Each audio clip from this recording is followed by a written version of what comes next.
Network Entertainment. Listen up, yo. Linya Linya Show. Listen up, yo. Linya Linya Show. Listen up, yo. The Linya Linya Show bumabalik every week. Parang yo-yo. Sa office, sa condo, sa FX, sa kanto. Walang pinipili, basta Pilipino. Listen up, yo. To the millions and millions of listeners around the world. Welcome to the Linya Linya Show, powered by Linya Linya and the Pod Network. Mga Kalinya, we are lucky to have here with us an award-winning actress, theater performer, advocate for meaningful storytelling, amongst other important social issues. No? Kilala hindi lang sa kanyang panlabas na ganda, Nax. Wow. Pero mas lalo sa kanyang husay, talino, at puso sa kanyang craft at sa bawat role na kanyang ginagampanan. Primarily, nandito siya para ikwento yung next na project niya. No? Pero bukod doon, syempre gusto rin natin siyang makilala kung sino siya bilang tao. Nax! Bilang artist, bilang kapatid, bilang mamamayan. Wow! Welcome to the show, Jasmine Curtis. Thank you so much for having me. Hello, mga kalinya-linya. Ano ba? Tama ba yung term? Kalinya. Pwede Mga yan. kalinya, what's up? Yun. What's up? I'm here. I made it. Kumusta naman, Jasmine? How are you? Anong lagay mo ngayon? Good, actually.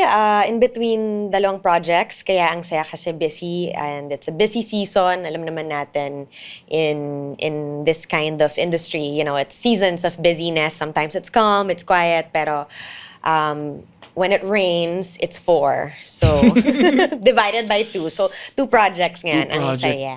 At Oo. once. Napansin ko, nag-try kami mag-offer ng coffee. Hindi ka nagko-coffee pala. Oo, as much as possible, hindi na talaga. Kasi nagpapalpitate ako or parang it causes jitters. So medyo na-anxious ako sa araw ko or sa gagawin ko. Minsan pag nagda-drive before, napapansin ko parang nanginginig ako or natatense ako sa mga kamote sa daan. So I rather not. And what I end up doing is, if I need to, I really need to, sobrang konti lang, like parang shot lang ng kape, ng black coffee, okay na ako doon. Otherwise, pag binigyan mo ako ng ganito katangkad na kape, tapos mixed in with creamers or milk or whatever, I'll be way too full. Tumbling na. Rattled na tayo. Baka hindi kita masagot ng mga tanong mo today. May shot pala yan, ha? Okay, kaya pala. Hindi naman. Okay pa ako. Okay pa. Yeah. So, yan yung so hindi ka nagko-coffee. Paano pampagising mo? Anong pump up mo? Lalo na napaka-busy nga ng schedule mo. Music, definitely. Like high energy music or lately, etong last month, I'd say, nakakatulong na I've been attending dance classes and even for the play, I've been doing rehearsals which include a lot of like focus, parang, what do you call it? Focus training. So, it helps me also just kind of, parang ano ba yun? Parang pina-power up niya yung brain ko and yung muscles ko, and that's enough to make me kind of feel alive. So, yeah. Kaya pala ng walang kape. Lalo na pag sunod-sunod yung work. Kala ko I won't survive, pero kaya pala siya.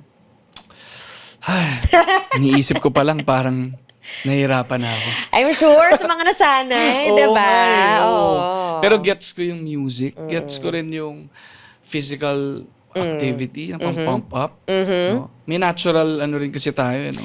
Akyat ng energy kapag may physical activity. Oo. And sometimes it's more of kung gusto mo ba siyang i-activate or okay ka lang na naantok na ako, wag na lang. Parang nakakatamad din mag-exercise or nakakatamad din, even just take a walk, yun, nakakagising din yun for me. So, I mean, choice na lang yan sa lifestyle. Kaya na ba yun? Kaya yun. Kaya na yung ganun, ano? Kaya yun. Kasi parang automatic. Nagnanap ka. Oo. I'm a big napper. So I think that helps. And wala pa akong anak. So maybe that's a big thing na hindi pa ako napupuyat out of not my choice. Kumbaga lahat pa ng pagod ko is still my own self-doing. So, papanindigan ko yung pagod ko or yung the next day, ganon. Gets. Wag lang mag-alak sa gabi kasi iba na yon, ibang usapan na yon. So, alak, hindi na rin masyado. Oo. Gen Z? Alam mo yung nag-shift na tayo ng priorities. Iba na. May alak pa rin for sure. Yung tipong pagka nagsiselebrate or social na lang. cast party, birthdays. But I think now yung parang dumating din tayo sa point na nag-graduate tayo sa ano lang siya. Wala lang, pang lipas oras lang.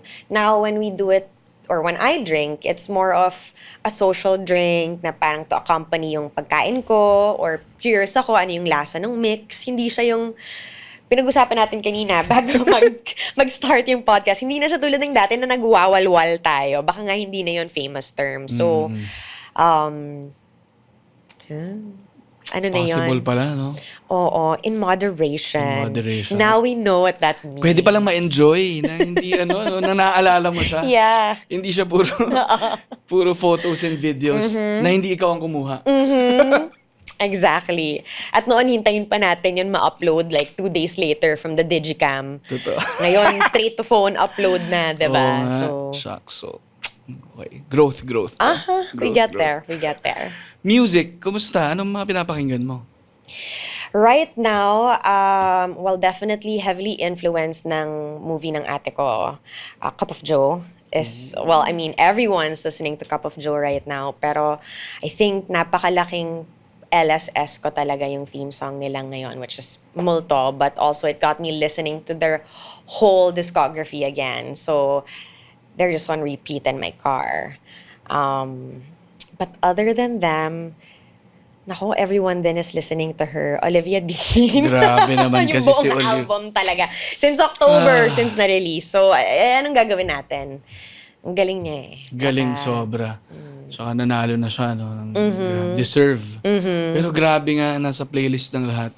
Ng lahat. And I think, siguro 10 years ago, or maybe even 20 years ago, baka pag tinanong mo yung mga tao, if they listen to the likes of, I don't know, Britney or Vanessa Carlton or, certain female solo artists, bihira na guys would admit to listening to their whole album or na they actually like the artist. So, I think, ang galing din na ngayon, people are actually, totoo lang. And it's such an open na ngayon to different genres. I think people are more experimental with listening to different genres then. Yeah. No? May ginawa kaming content yan kay Olivia Dean eh. Oh. Oo. Kasi hindi yung favorite song ko eh. The Money I Need. The money I need? Parang na-confuse ako. Teka. The money. Ay, man ba yun? Man Sorry. I need. Money need. The money need. Parang napagdikit mo lang Sorry, yung sorry. I sa man. Ang dami kasing... Business na kasi ang nasa daming utak. bayarin lately. Ang daming bayarin. Kaya pala, the money I need. The money. Hey, Sorry. rendition namin yun, Ate Olivia. Ate Olivia. Naikinig yan? Oh! Naikinig yan? Actually, oo nga. Parang nabanggit mo, nag-text siya, no? Nag-text siya Si Ateng Si Olivia. Ateng Olivia, no? Pero wow. Okay, Olivia Dean, Cup of Joe. Cup of Joe. Galing, Cup of Joe. Oo. And then I think one of the lesser mainstream na OPM bands that I really enjoyed listening to is Carousel Casualties. I Narinig ko discovered yun them a few years back in a music festival. Tapos sobrang na-enjoy ko lang yung performance, the energy on stage, and it was just such a sound that they had na you could identify to their band, I think. Yeah, I really enjoyed them. They just released a new song. I think last February. So it's been nice also kasi matagal na silang di nag-release ng song. So, yeah. Galing na mga local bands na. Yes. And yun yan, napansin ko yun yan. Parang very into the local scene, the local music scene. Siyempre support the local scene, music, art, diba, films, theater, all that. Kasi tayo rin yun eh. Totoo. So, Nakikita tayo yung linya-linya dyan. Pero, Siyempre. I think hindi natin na masyadong nabibigyan ng glory yung success of businesses like Linya Linya. Because if you think about it, you guys started only, you mentioned, a decade ago lang. Tapos, you didn't need like a big store, you know what I mean, na big chains. You guys kept it real, kept it cool, kept it to the idea or the identity of your audience and yourselves. And tumagal siya. And I think people eventually grew to love supporting more and more local brands. The same way they've grown to love local music more and local artists more. Theater as well, like, lalo na after the pandemic, sobrang lakas ng theater, and I think medyo bumabalik na tayo sa, kasi may panahon din na we shamed our local art scene, diba?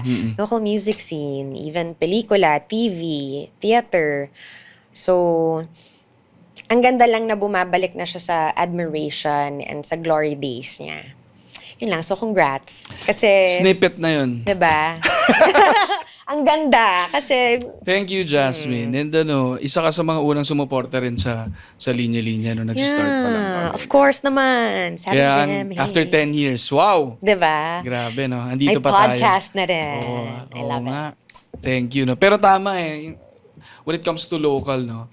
Parang napapansin ko rin parang mas, syempre heavily influenced tayo by a lot of international, art, international, different art forms, pero marami nang nade-develop na nandito sa atin talaga. So, yun from local businesses to different art forms. Yes. No? And yun sa music pa lang, no? Siyempre, ang dami na nating mapag-uusapan about it. And then film. Yung film pala, speaking of film, di ba may movie nga yung sister mo ngayon? Yes, The Loved One. The Loved One. Oh my God, it's so good. Papanoorin ko siya mamaya. Nako, kailangan. Kasi talagang, and I'm glad kasi maraming mga sinehan na pumayag magbaba ng ticket prices.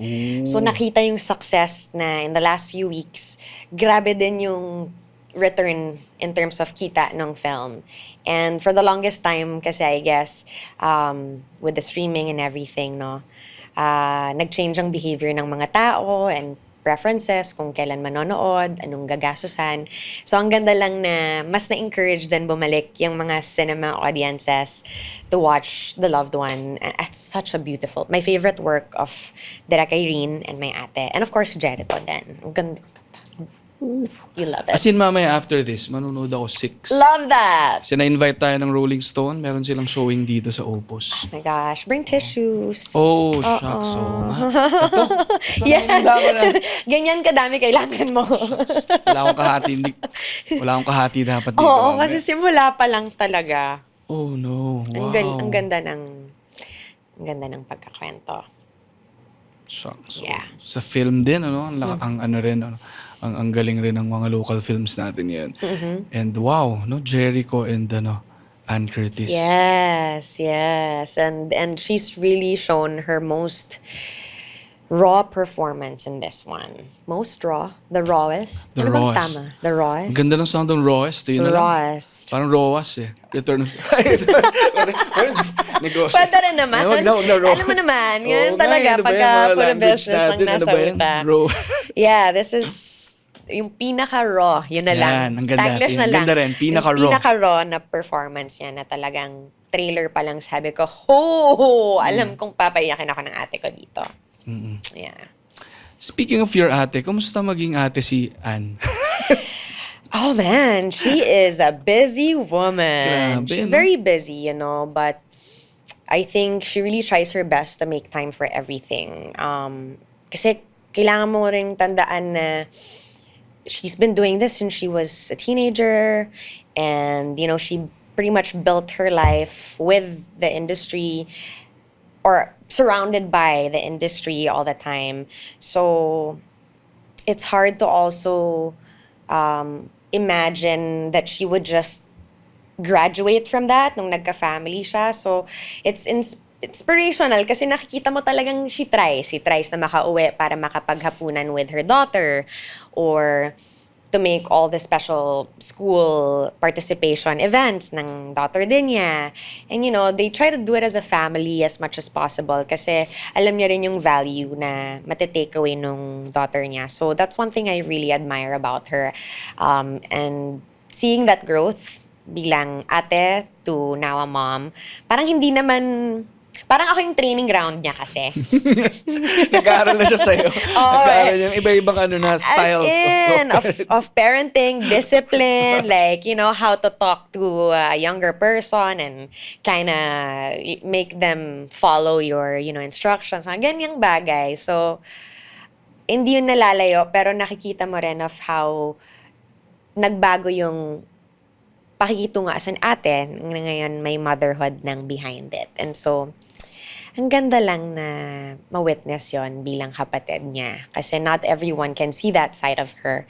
Everyone just sees the busy actress, that flies everywhere and does all these different things, like multifaceted. So, Wow.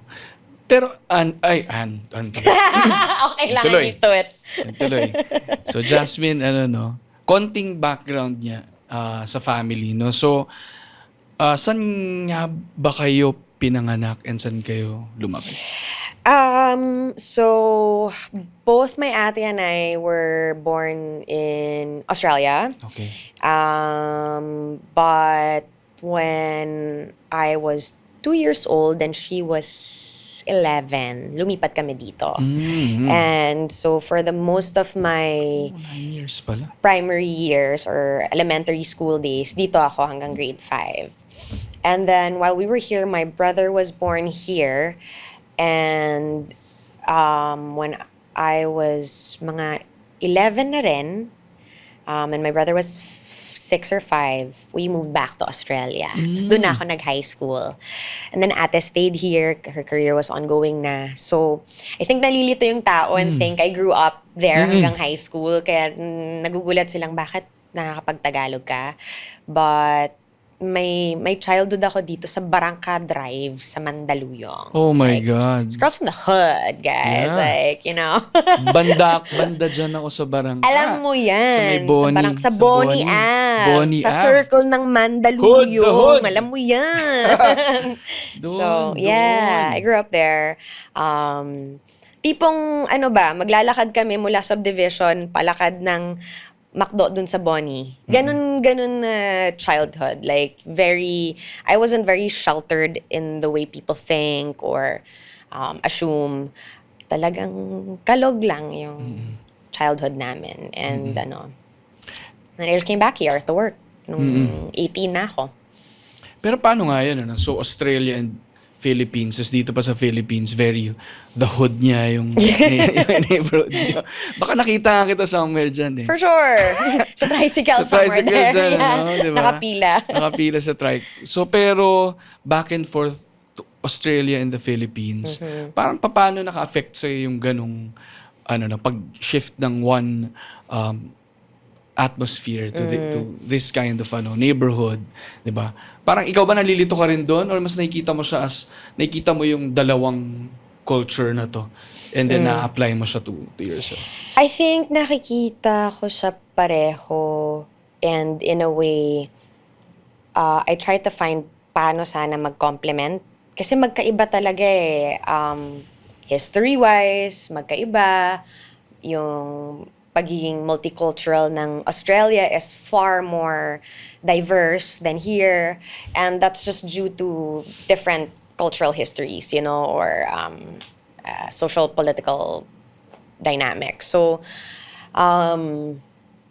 pagdating doon, minsan, nihirapan din ako mag-adjust sa kultura natin dito kasi there are certain things that I guess nakasanayan natin as Filipinos, yung culture of paglalambing, of utang na loob, or yung pagiging sobrang magalang to a point na hindi ka pwedeng maging very forward with what you're asking or commenting on. So, nagbabago naman na kasi may mga younger generations that are kind of adapting that and I can see that I can communicate with that generation quite well.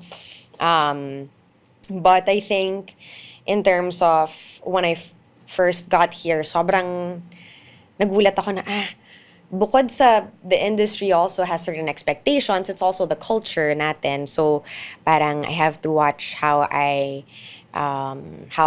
forward or how honest my comments can be kasi baka may masaktan or ma-hurt sa, choices of approach ko. So, yung mga ganang bagay na nagigets ko and minsan napagsabihan na rin ako or naturuan ako ng ate ko na lambingin mo kasi kahit naniinis ka, approach mo in a lambing way kasi ganun ng mga tao dito or a big percentage of people are like that. So, minsan nakaka-confuse kasi kasi nga it's two different cultures and I'm just trying to navigate it as best as I can.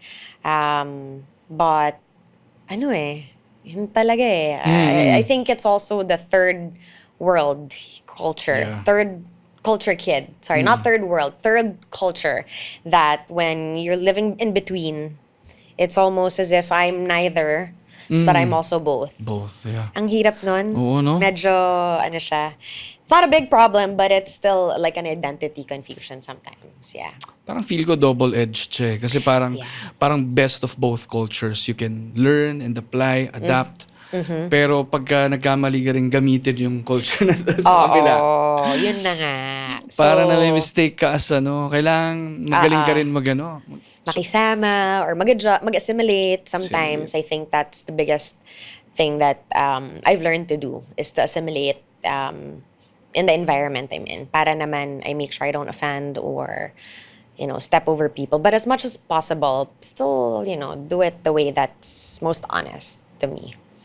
Pero pagdating sa sa work, sa craft, sa art mo, may effect ba yung exposure mo to both culture?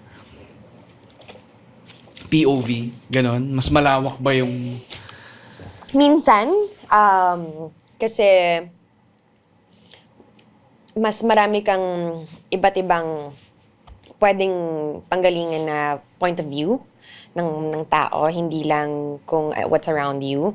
And then also, mas pwede mo pang gamitin yung mga bagay na yon, even if they don't fall into the characters or the story itself.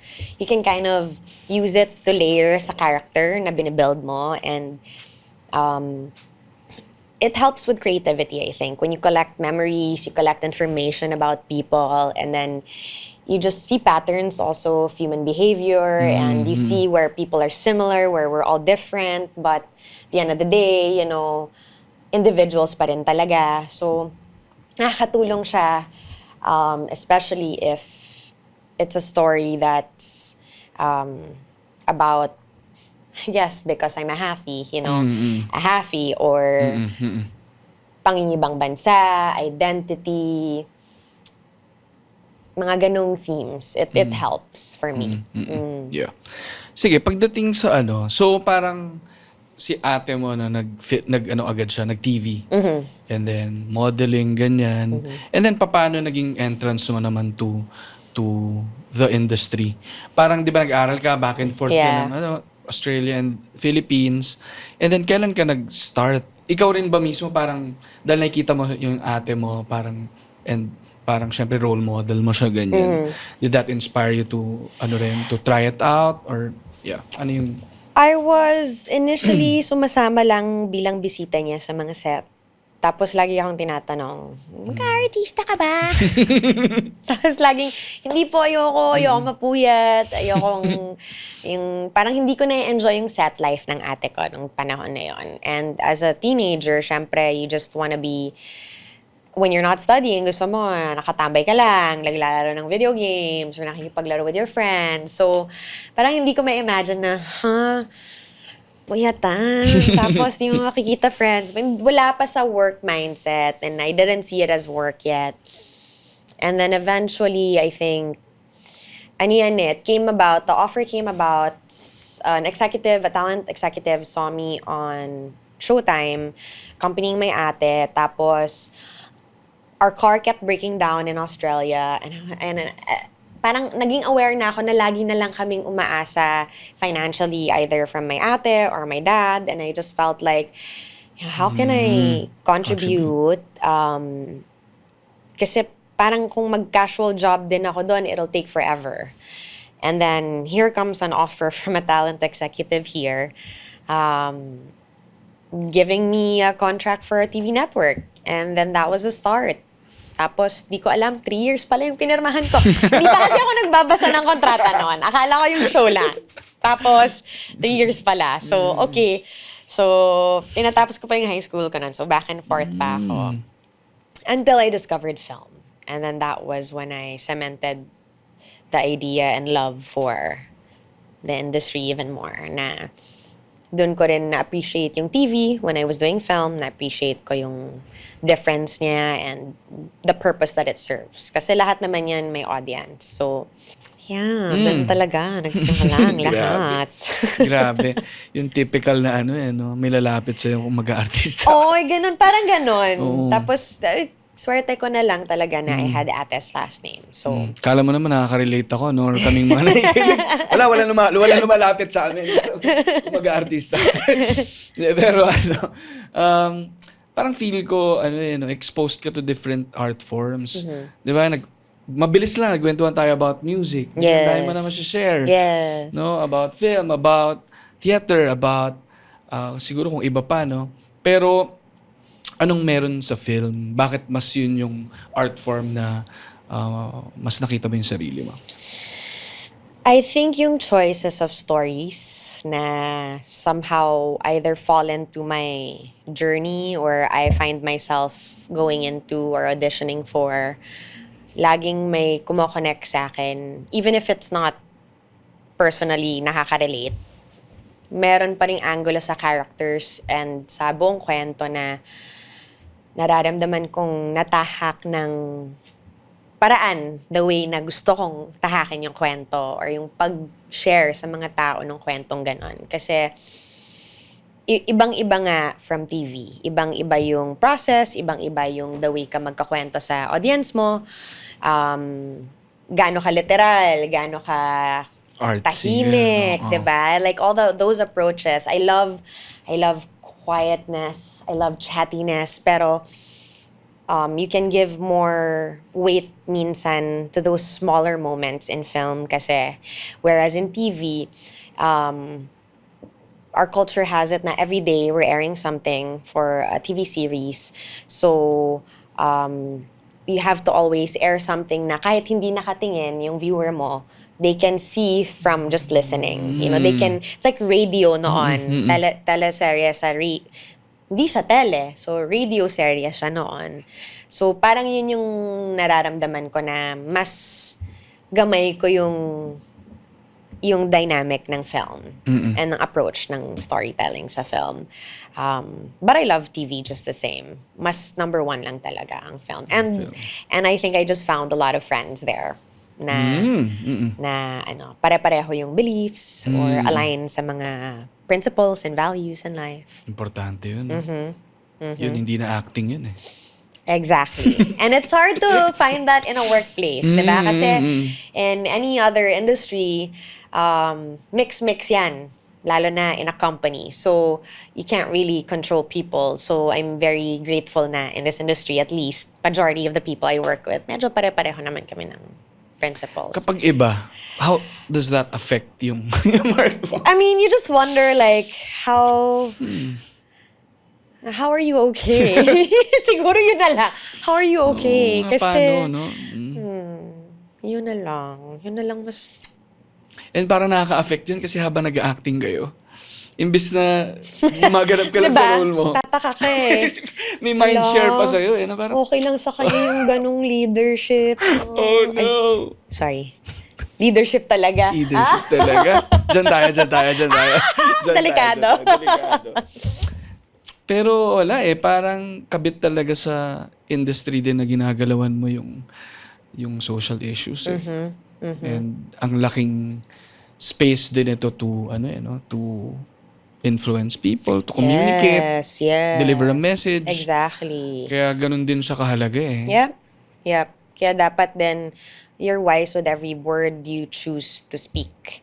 Kasi kahit na iniisip mo na maliit lang ako sa industry na to compared to, I mean, let's not go further, my ate. You know, I could say that and feel like my opinion doesn't matter compared to hers, or people will listen to her more kasi she's more famous. But, you know, you still have a platform. No matter how many followers you have, no matter 1,500 lang yung followers mo, okay lang. That's still 1,500 people that will listen to you or see your post and maybe challenge kung paano yung pag-iisip nila about a certain topic or issue.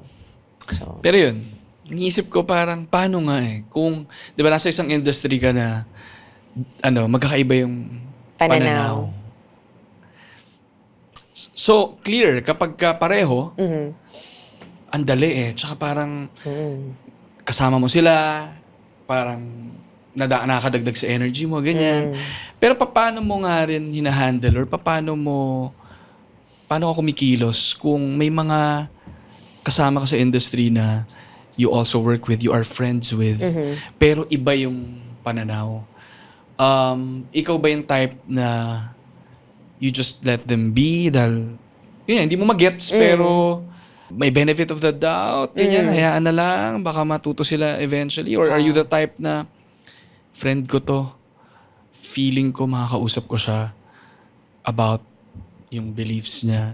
yeah. Ganun. Feeling ko mas yung latter part na if the friendship is built on a foundation of really good memories, even before we could identify our beliefs, our principles, I think there should be room, if the friendship is true and genuine, dapat may room yan para mag-usap. Nang honest, nang hindi, alam mo yon, hindi nang da-down ng isa't isa, but just critiquing is part of communication, you know, magnifying things that are wrong, like, kung di siya nakikinig or di siya nag-agree, okay, but let me speak what I believe too. Kasi I think there are ways naman to live and exist with each other, even if there's such a big difference in beliefs. Some people can't take it, and nagigets ko yun. You can't force na mag-remain friends sa mga taong hindi mo talaga kayang makinig sa pananaw nila. But I think I just grew up in such an environment in Australia na ang daming magkakaiba ng beliefs, be it religion, politics, way of life, or choices in life. Parang it's to a point na lang na, you know, if I have nothing nice to say to them either, wag ko na lang din i-entertain yung relationship na yon, or let them live their life. I'm building my own life too, and we'll find our path somewhere that we'll cross, and hopefully then we can manage a better conversation. And yeah, I just feel like I've learned how people can easily let go of each other and put each other down because of certain beliefs, and I find that can be very, very sad. To end a relationship, a friendship, a family, you know, connection. But pag di tayo nakinig sa kanila or give them a chance to share their thoughts, how can we get to the root of why they believe that way? You know, minsan kasi nasa na rin yan background ng buhay. Tama. Or parents, how the parents lived, what their experiences were, grandparents, you know, it's a lot of things na hindi mo naman ma-unearth sa isang inuman. And it's not the best place na gawin yun kasi mag-aaway lang talaga kayo. You know, I've had my fair share of arguments with friends and family members about politics, about religion, and we still would see each other every now and then. But I also have friends who have stopped talking to me or who have chosen just to ignore my opinions because magkaiba kami. And wala na akong magawa doon. Parang sad, but I guess the history of friendship and all the other good things we share or the tough times we've overcome was just not strong enough para ma-maintain yun kahit hindi lagi. Mm-hmm. Diba? Kasi pag tumanda naman tayo, di mo laging nakikita friends mo. Yeah. But, you know, it's still important those connections served you well at some point in your life. And if they can still serve you well in terms of just thinking, critiquing, and just being more observant, even if it's about your beliefs, diba? Minsan you have to also still observe that and look at it with a different lens. Important pa rin. Nawala na yung train of thought ko. Important pa rin to just absorb and like live a peaceful life, I think. Yeah. Alam mo, hindi natin friends yung mga nasa taas, but in terms of personal relationship, no, hindi ko naman sila ka-text, hindi ko naman sila kainuman ever. So, it's tough. It's tough. It's really tough. But I try not to cut off relationships Yeah. just because. Yeah. Yun din yung parang takeaway ko from what you've said. No? Parang mahirap, masakit. Family members, close friends.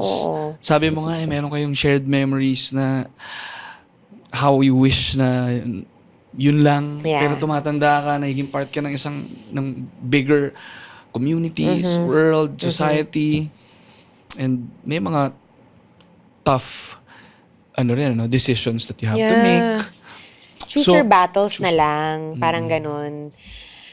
Hindi naman ako yung nakaupo dyan, so just make the right vote. Try to talk to your family and friends as much as you can and do the best in terms of, ba, making the change that you want to see in life, in the world.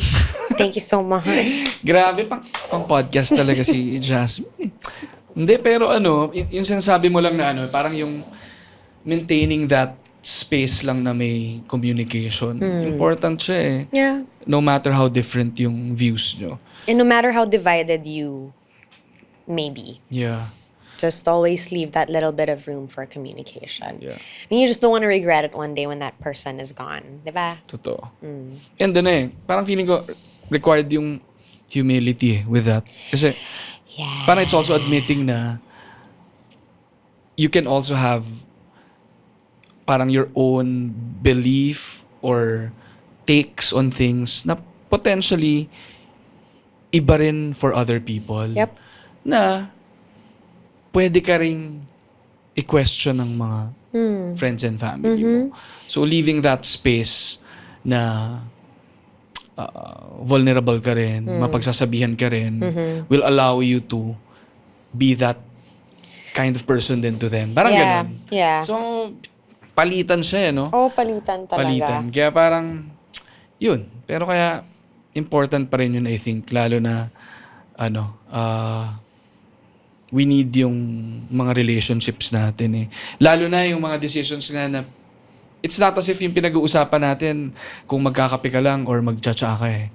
Diba? Yes. It's affecting livelihood or other way people, of, way of approaching life in general and how you want to achieve your dreams, accessibility to things that you should have access to. Pwede nating ilista yan and it could be a whole new episode. Oo nga eh. Pero sige, Jasmine, tawid tayo from film to play. Kasi Okay. itong pag-uusapan natin ay tungkol sa play. Yes. So, paano naman yung naging shift mo? Or shift nga ba siya? May experience ka na ba with plays before? Na-try mo na both plays and film and then bumalik ka ba? Paano yung kwento mo when it comes to plays? Initially talaga, puro school theater, drama classes, mga ganyan. And then, few years into doing TV, I was initially offered back then with Sab to do No Filter. It was a Sandbox company that produced it. Sandbox was the theater company that produced it back then. And dun kami nagkakilala ni Sab. And we did a second run of that show within the same year. It was such a big success. And then since then, di ako nakabalik actually. Okay. So medyo tumagal bago ako bumalik. Last year, I came back with Tatlong Upuan. And during that time kasi parang it just felt right to expand back into theater again just because I had been doing so much TV work, films, but you just look for a shift and a challenge again, something different from what your muscle is used to. I guess, para kang nag-leg day for like 5 days and you just want to start to feel your arms again. Parang ganun yung feeling. So, after doing Tatlong Upuan last year, before the year even ended, a friend of mine who was our writer also for Open Endings, which was our Cinemalaya entry last year, approached me if I wanted to audition for Endo. And no-brainer. Parang sabi ko, okay, this is another opportunity to go back into theater, and it's less than 6 months since I finished my last one. Hindi ako maghihintay ng another 10 years, you know? Let's try. Let's audition. What's the worst that could happen? That I don't pass the audition and life moves on, and maybe another audition will come along, you know? So, thankfully, na nag-pass audition, and yeah, actually my theater journey is pretty short if you think about it so far, but it's been super worth it all for me kasi iba din talaga yung discipline and structure niya from film and TV. So I appreciate that that kind of jump back into, I feel like a student again. I feel like I'm in a way in a classroom, you know, with my peers and my classmates, and we're learning together this one topic, which is the story of Endo. And we have our director, Direct Melvin Lee, that's guiding us and, you know, making sure that everyone's inputs are heard and everyone has a stake at the storytelling. It's not just him leading and being, I'm the director, I'll say what happened. So it's that nice feeling of being in that type of conversation and community na all inputs are heard and considered and nothing is wrong. Everything can be explored and experimented. So ang saya nung ganon kasi there's a lot of time to prepare, but also a lot of room to explore as an artist and make mistakes while you're rehearsing. Kasi yun yung beauty naman nun eh. Whereas in film and TV, make a mistake and a take and shoot it right away. But the parang recuperation to shoot it again, it's just medyo robotic minsan or medyo technical. Whereas here, it's really, the emotion has to be present and seen in you while you're on the stage. So, ang sarap nung may ganun kang parang pagdadaanan na journey to get there para maging muscle memory na talaga siya sa'yo. Ang saya mapakinggan ng Sorry, ang haba ko lagi sumagot Ako, ninanamnam ko siya, Jasmine. Kasi syempre yung POV ng actors and actresses, iba eh. So kami as fans, nanonood ng film, iba rin yung film, iba rin yung place. And I gets ko yung sinasabi mo na being present, being there, actual emotions. Kasi even as an audience, nakikita at nararamdaman mo yung energy na yun habang pinapanood mo eh. Napanood ko yung 3 upuan. Sayang lang hindi ikaw yun nandun. Sina Martha, JC, and Jojit. JC, Okay. So, Grabe din naman. Grabe, Jasmine. Kasi, manunood ako ng play na yun, dapat, parang humabol lang kami. Tapos, wala ng tickets. Ubusan. Tapos, pumipila kaming gano'n, nandito yung may 3 upuan na empty. So, Wait, you mean sa audience or dun sa... sa labas pa lang, parang sa Ay, totoo ba? May 3 upuan. Tapos walang nakaupo. Tapos nabigyan kami ng seats. May nag-release na. May nag-release I love na that. 3 It was upuan. meant to be talaga yung 3 talaga, upuan. oo. So, nakanood ako, ang galing. Diba? So, si Gelan, di ba, yung Yes. award-winning Yes. playwright. Oh my gosh. Oof. Amazing. Sobrang galing. And I can't wait if the day comes again na maka-work ko rin ulit siya. And hopefully, may mga naisip kasi akong mga pwedeng i-pitch sa kanya na sana magawa niya ng sulat one day. Ang galing Sila na may... ni Gian, yeah. Ang galing na may ganun. Gian Abraham? Yes. Oh my God, Yes. So grabe sila naman. ang behind 3 upuan. Sila yung scene change. Pala. And si Gian, kilala ko siya since Transit 2013. Yung Transit na film ko, siya din nagsulat noon. And since then, we've just Saan ka remained nanalo? friends. Siya din actually yung nag-encourage sa akin na mag-try out for 3 upuan. Wow. So, it's important to make friends in this industry that make you grow Grabe. and encourage that, diba? Hello, Direct. Hello, Yan. Direk. And also, Kiwi, the one who got me Endo, my audition. Thanks, Kiwi. Galing. Si Direk naman, briefly ko lang siya nakasama nung muntik na kami, naging magkaklase kami sa isang writers workshop sa nung Okay. sa Lira. Shoutout sa mga taga Lira dyan. Lira, linangan ng imahen, retorika at anyo. Ano siya? Wow. Formal written poetry. Yeah. Ano siya, workshop na kailangan mong daanan. Nakadalawang klase lang ako, hindi ko na natapos. Puro kasi- Tagalog? Tagalog. Oh, Formal grabe. written, Damn. yung formalistikong pagtutula. So Grabe. galing niya na makata ni ni Direk.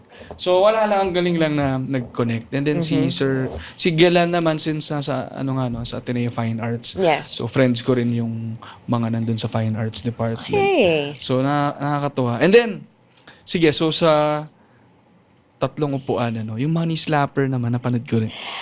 Dude, thank you naman. Thank you. Direk Bora Campo, what's up? JLC. Sobrang galing mo doon, Josh. Thank you. My God. Thank you. Grabe kayo ni John Lloyd. Wow, what a story as What well. a story, And, grabe. Yeah. I mean, So wala lang, diba? nakakatuwa. And then ngayon, let's go to Endo. No? Yes. So, lagi ko lang nakikita yung Endo na yan. Hindi ako nagkaroon ng chance na mapanood yung film before. Pero ngayon, ang ganda na may film. May play, theater adaptation siya. Yes, yes. Ano namang kwento ng Endo? So, tama no? Parang after 2007 siya na Cinemalaya film. So parang 19 years na halos since. College pa ako nito.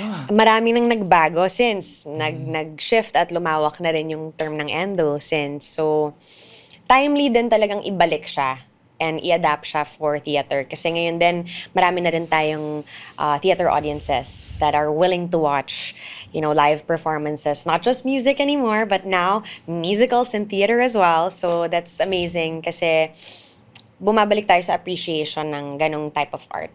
And dito, sa Endo, like mentioned, lumawak na nga yung scope. Dati kasi sanay tayo pag sinabing Endo, nagtatrabaho yan sa isang department store, tapos malilipat sa iba't ibang section. Yun yung pinaka-common term, I guess, or definition of that term. But now kasi it's expanded, different jobs have been created. Now there are delivery riders who rely on ratings and user feedback, diba? And pag na-report, pag masyadong nag-cancel, all these things, and then you have people who rely on, parang riders din, reputation nila yon sa trabaho, ganun din ang mga influencers, ganun din sa livelihood ng mga ibang tao, feedback sa mga brands, so napakalawak na ng term ng Endo that it's also reach relationships. Ngayon, people are more wary of where they want and how to approach a relationship and its growth. Ano yung I would say, mas vocal na rin ang mga babae ngayon sa mga choices nila in terms of the woman they want to become. Do I want to, di ba, matagal lang usapan yung, we're not just made to produce babies. We're here to also accomplish our dreams, help people, like, become leaders or be involved in the community and be bigger than that nakasanayan na role sa society ng isang babae. So, ang ganda kasi mapapakita yan dito sa dalawa ring characters na babae, si Tanya at si Candy. And makikita natin na pareho silang may mga pangarap, pero iba yung paraan nila sa pagtahak and ano yung mga sacrifices then to make. Kasi nga, may mga endo na on the line, whether it's a relationship, mag-e-endo ang relationship kasi gusto ko to sa trabaho ko, or yung trabaho ang masa-sacrifice because of a relationship or other factors of your life. So, yun ang kwento ng Endo, or yun ang, I guess, scope ng Endo and how it's transitioned from the term back then to now. So, we hope na napapakita namin yun, lalo na we're tackling, the gig economy na matagal na rin nag-exist. But now kasi we see talagang the hustle is different, the way people spend their time, everyone's online, everyone's relying on, all these ratings and likes and comments and like and subscribe and all these things. So, yun yung mga nasa-showcase in our scenes for our show. For the role of Tanya, I play the role of Tanya along with Rissy Reyes Robinson, and then she plays the alternate to Tanya, and then we have also Royce Cabrera and Esteban. Oh, man, I keep forgetting his last name. Lagay nyo na lang dito. Dito, Sorry, dito. Teban. Hirap pagtandaan ng last name mo. And then, so Royce and Teban are alternates. And then we have also for the role of Candy, Kate Alejandrino Juan and Yana galing. Bernardes. So Gagaling. it's a wonderful cast put together. And we have a very, very strong ensemble as well. So I'm so excited kasi dito rin, hindi siya, I guess when you say straight play, no, people expect like people on stage and then you have the set. But there's a different dynamic to this in terms of paano set up and layout yung stage. Ano yung mga parang tricks and laro namin for the audience to enjoy the story beyond just the acting, the lines, and props and sets. So, I'm excited kasi lahat na sinabi ko, hindi ka nakapag-follow up questions. Sorry. Hindi. Ina-imagine ko. Excited kasi napipicture ako. ko eh. Oo. Lumalabas. Na-excite ako. Grabe rin yung cast. Grabe yung It's a, yeah, fan ako ng wonderful mga casting. binanggit mong names. Sina Kate, mga nagsuot din ng linya-linya yan. You know Si Kate, that, si Yana. yes. Si Rissy, magaling din na, na actress. Mm-hmm. So, grabe itong Endo. And ako rin, siguro ang napipick up ko rin ay ang galing din talaga ng art. Kasi 2 decades ago siya na very important social issue na nangyayari pa rin naman ngayon yung problema na yan. Pero as the years went by, nag-evolve din nga. And yung relevance niya to the present ay buhay na buhay. No? So, ang galing lang na gumagalaw yung isang art na ginawa mo 20 years ago na nabubuhay ulit siya with the ito ng more recent, more relatable. Kaya nga ang ko rin dyan, gusto ko sanang tanungin Jasmine, paano mo yan mako-comprehend? Siyempre, trabaho ng actress na mag-portray ng role na not necessarily naranasan mo, pero you have to be as realistic as possible. Yeah. So, grabing empathy. Empathy is a big thing to have. Yung meron. Pero, yun nga para kasing hindi na siya ganun kalayo rin sa'yo. Dahil affected din tayong lahat. Lahat. Oo, di ba? Kasi imagine mo, like, for the longest time, lahat tayo ayaw na ng 9-to-5 corporate job. Lahat gusto, hawak natin sarili nating oras. We're our own boss. And that's really the dream. Sure, diba? If you can attain that and sustain that, that's amazing. Pero I think it's also brought us to this kind of setup wherein sometimes you do hold your own time, pero yun nga, at the compromise of ganito lang kikitain mo. Kasi mas double the effort yon, hindi siya parang matagal ng sistema. So you have to build your own system, you have to find your own audience, customers, client, whatever it is, whatever you do, even if it's you, if the business is based on you, or join ka as a freelance in a company like writers do, ang ibang mindset yon eh. So talaga siya, you just have to be so open to all of that. And for actors like me, kahit na hindi ko nararanasan yung ganong klaseng gigs na, kasi in the story, si Leo, marami siyang iba't ibang gigs din na rider siya, tapos tumutulong siya sa ibang mga nag-traffic enforcer din siya, and then, he just has all these like sidelines, I guess, racket kung tawagin natin noon. And then people eventually felt like, pag tinawag mong racket, parang nakaka-disrespect naman sa trabaho na ginagawa.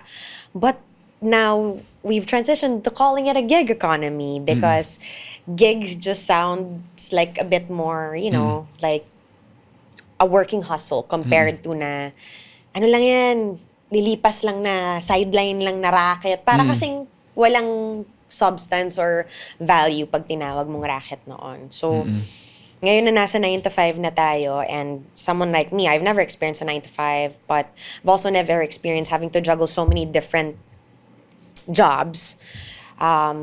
But I guess, ang ginagawa ko na lang is, ang hirap din mag-switch from so many different roles. And sometimes you get stuck in a certain role, you have to shift right away para makatalon ka dun sa kwento na gagawin mo sa ibang project.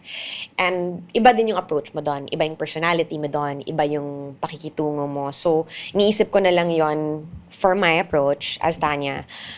In the same way, to have some little bit of empathy to those who really, really go through that type of hustle. Kasi nakakapagod yon, and ibang klaseng pagod yung sa araw-araw ka lang umaasa na kita. Shoutout sa mga Diba? Pinoy na nasa gig economy Oo. tawag, no? Wait, bago tayo tumuloy, gusto ko lang take yung opportunity na to kasi alam kong matagal ng issue sa akin ng mga tao to dahil I was so immature back then and may kinall out akong rider kasi baka pag-circle back sa akin to eh. So ngayon pa lang, I just want to say sorry for my past mistake as an immature girl back then. I know I called out someone. It's not an excuse to say I was hungry, but I was very hungry. Di kasi umabot sa akin yung food ko. Tapos, hindi rin binalik nung rider sa restaurant. Di ko alam kung saan napunta yung, yung pagkain. food ko. And I was just in a bad state. I wasn't a good person back then. And sorry po. So, yun. Nakikinig yan si I Kuya. hope I've grown since then. Yun naman yung tema rin nung conversation natin. Yeah. Diba? Growth. Yes. May mga natututuhan tayo along the way. And what a way to to Yeah. circle back. Yeah. Na your part nitong play na tackling this issue. And again, yung power ng theater para ma-communicate yung message na to. No, so wala nang babasa, inunahan na kayo ni Oo, Jasmine. guys. I'm really so apologetic about that. Kung alam nyo lang yung iniyak ko noon, oh my gosh. So, nangyayari yung mga mistakes, pero mas importante rin how you address it. Siyempre, yung pag-acknowledge ng mistake na yun. Iba rin kung iba-brush off mo lang siya. Yeah. Diba? Yeah. Pwede mo namang di na lang pag-usapan. Yeah. Pero, diba? Yeah. Props to you. Thank you. Thank you. Thanks for the platform to say sorry. Oo nga, marami pa naman tayong riders na nakikinig. No? So, Oo. sa mga riders na nakikinig, shoutout sa inyo. Yes. And sa mga grabing hustle na ginagawa, no? In a way kasi, parang yung mundo ngayon, hindi na nga siya nakakulong to 9 to 5. Maraming iba-ibang ways to earn. At magamit yung oras mo, talents mo sa iba't ibang paraan. Pero again, parang kailangan pa rin proteksyonan sila sa mga possible abuses na nangyayari sa work nila. Yeah. Kasi it's easy talaga na ma-disregard yon, I guess. Kasi nga, nakakalimutan natin na minsan then yes, that gig is available to them and, sometimes they do the best they can, pero even if nakakontrata sila sa mga ganong lugar, yung benefits is not enough, it's hindi pa rin sapat yung daily wage nila or yung commission nila that day. So it's really, kindness goes a long way. I mean, you can still be upset but be kind about it. You can still communicate that you're frustrated but be kind about it na, lalo na dun sa mga or living the day-to-day lang. Kasi ang hirap talaga. I mean, it's easy to say na, pero trabaho nila yon. So, dapat, ikaw ba, pag sa work mo, pag nagkamali ka, gusto mo, wala ka ng redeeming factor, wala ka ng, parang moments to actually apologize and grow. Like, so, parang yun na lang, growth mindset ba? Hindi lang sa utak, pati sa investments. Ay, yan na. Iba naman tayo. Investments naman tayo. Balik na naman tayo. Just kidding. Anyway, pero, tama, no? Parang, yun yung I think yung naging recurring rin natin. Growth, empathy, humility. Humility, oo. Na tama lahat naman tayo, may kanya-kanyang ginagawa, napapagod, tao na naiinis, nagagalit, pero konting effort na mas maging mindful sa ibang tao na may ibang dinadaanan din. And isipin mo kung yung tao rin na yun, ganun din ang iniisip sa'yo. Mismo, 'di ba? Yeah. Regardless of kung anong work, parehong Yeah. may pinagdadaanan, parehong may mahabang araw, gutom, etc. So kung meron lang nung space na yun, na pag-intindi sa isa't isa, mas may makaiwas tayo sa mga Yes, negative vibes. Huwag tayo doon. Gusto natin happy, peaceful life. And ako, alam mo, Jasmine, yan yung nararamdaman ko every time nanonood ako ng play. Diba? Ang dami kasi nating yung reality, nakakapagod. For at least for a good hour and a half, yun lang iniintindi mo, yung kwentong yun. And it takes you away, for a while. So, iba din talaga pag nasa loob ka ng theater Iba yung energy ng katabi mong audience na lahat, willing to respect the fact na, ayan na, magpa-perform. Shh, wag ka na. And then, dead mo muna, mamaya na tayo mag-usap about it. It's such a, parang journey bawat punta mo ng theater. Kaya, sana talaga guys, manood kayo ng Endo. Kasi I'm Yes. telling you, it's worth the watch and it's a story worth listening to and acknowledging that still happens in this day. We are showing April and May. So, Ooh. please let us know when you want to go. And this is Definitely. under the direction of Direct Melvin Lee with the stage adaptation by Miss Liza Magtoto. So, ang ganda talaga. And I'm telling you, no bias. Nung binasa namin yung buong script the other day, I was in tears by the end of the show or by the end of the script because it's not just about work. It's not just about romantic life. Ano din siya, may angulo din siya ng pamilya. And kung saan natin nakukuha yung paraan ng pagmamahal natin at pagtahak ng future natin, ng mga pangarap natin. Ngayon pa lang, no? And maganda nito na sa mga nakikinig, no? Magandang, entry point.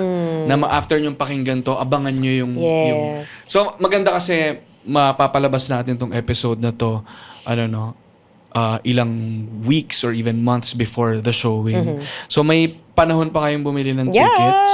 And alam nyo naman ang theater, limited ang seats dyan. So, sana kuha na agad kayo ng tickets para hindi kayo magaya sa akin na natira na lang 3 upuan, Nako, kailangan na talaga. Mag-advance reserve and buy na kayo ng tickets nyo, guys. Just visit Ticket to Me. Visit all their Instagram, Facebook, X account, I think.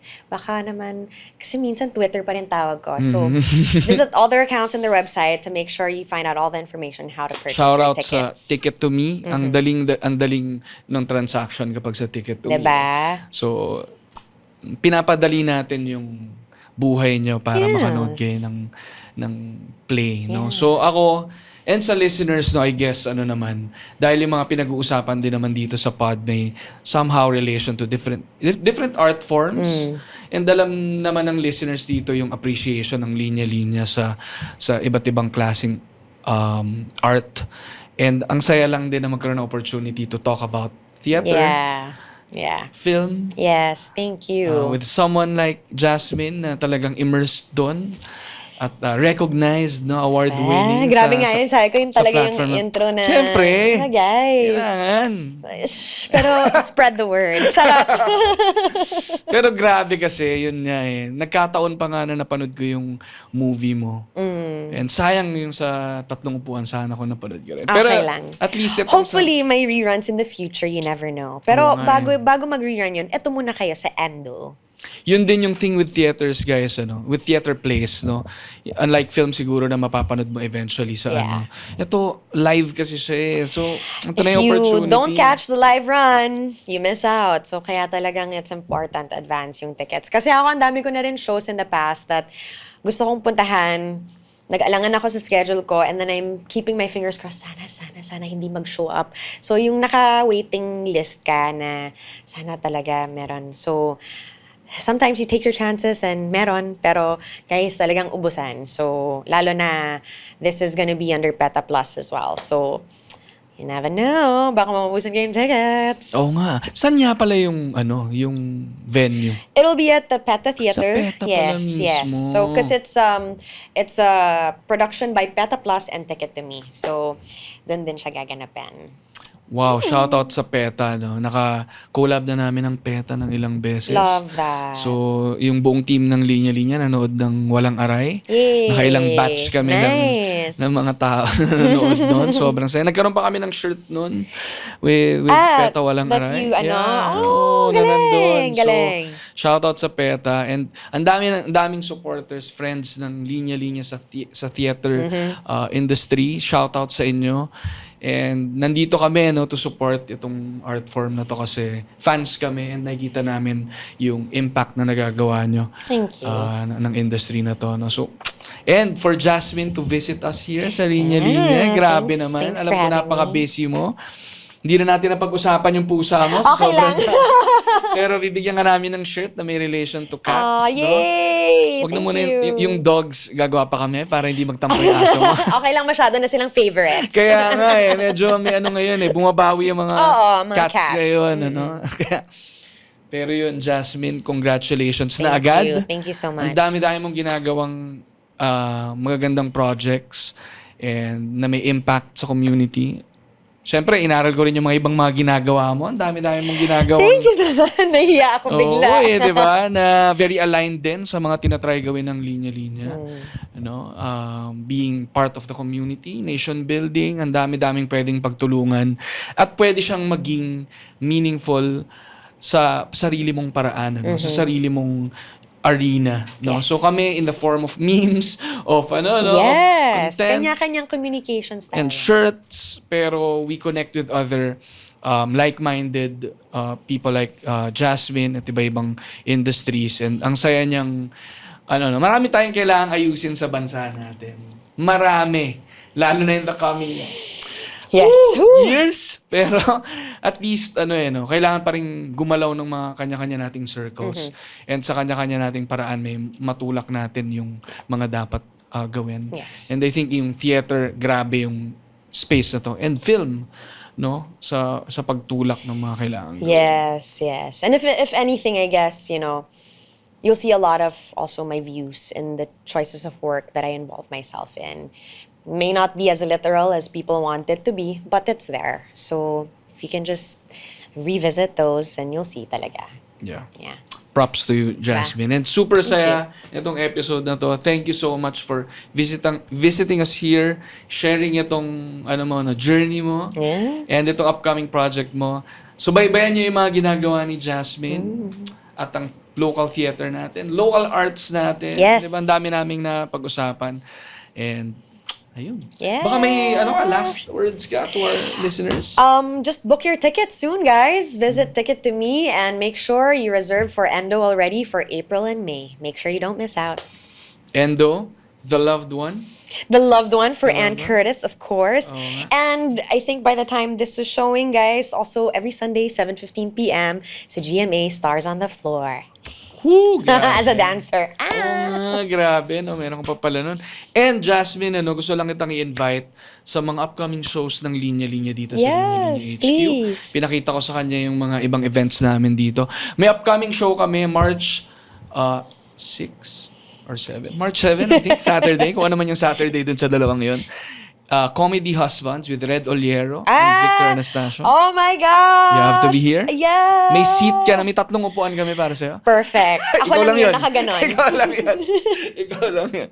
Pero yun, stand-up comedy show Yes. with Victor. Siya yung kasama ko And dati. can I dito. say, I love that kasi ang tagal ko nang naghahanap ng mas marami pang spaces for comedies and stand-up comedians. So, thank you kasi you're providing more spaces, It's not just one group doing it anymore. So, Yeah.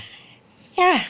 Tara Yeah, dito. Ang diba? sakto, yung tawag namin dyan ay tayo-tayo. Tayo. Kanina nabanggit natin yung tayo-tayo lang din, di ba? So, yun, may stand-up comedy kami, may parating kami mga gigs, may mga tina-target ka din kaming mga ibang bands. Sina Jim, syempre, tumutugtog din dito. Even drag shows, meron din kaming Love tinatry that. dito. Improv theater with Spit, tignan natin kung meron ulit dito. Yes. Pero, automatic na, Jasmine, may seats ka. dito. Thank Okay. you. Pwede mo rin akong invite. Magpa-perform din ako. Yes! Yeah. Handstand. Yun lang. Stand up to handstand up comedy. Yes. Yeah. So, ako yung pre-show nila. Ang grabe, Handstand. warm up. Tapos, handstand 30 up minutes comedy. yan. 30 minutes. Sometimes I'm funny. Sample na yun, no? Nag-sample na. No, magaling talaga sa sample, parang ate niya. No? Magaling sa sample. Yes! No, pero yun guys, in-invite namin kayo. Punta rin kayo sa tayo events ng Linya Linya dito sa Linya Linya HQ, linyalinya.ph. Ingat kayong lahat. Maraming mangyayari in the next month. Sana sumusubaybay kayo sa mga nangyayari sa paligid. Sana in our own ways may ginagawa tayo to help our countrymen and our country. Magkakasama tayo dito. At ilaban natin yung mga dapat ilaban, guys. Amen. Ingat kayong lahat. Bye. Bye.